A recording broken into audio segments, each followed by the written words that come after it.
为了照顾客家甲会仔沿海就是滇市流浪狗重点管制区域，动保处并且嘛拢会派员到场勘查，出动人啊、围篱以及麻醉枪等工具，将会掠车家人的狗仔先掠起来。不过因为狗仔真巧嘛真咬味，加上沿海面积真宽，无容易来追踪，所以龙叫率先甲森林科技大厦合作，用无人无人机透过空中1000里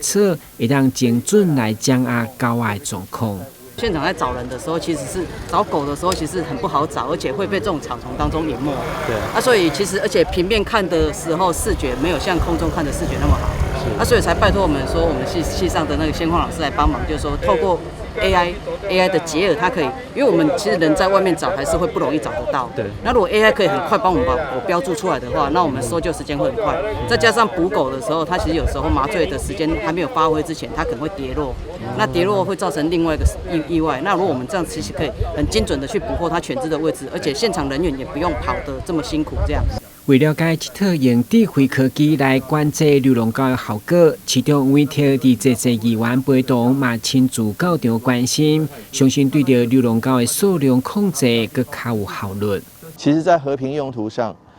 无人机从过去的我们的登革热防治在查这些屋顶的积水容器，到现在我们对于活动的这种游荡犬的一个查，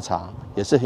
有很大的帮助。那尤其对于幼犬因为游荡犬它会一直生，那犬只的族群数量也不好控制。那借着这样子无人机，至少能够在将来捕捉的效率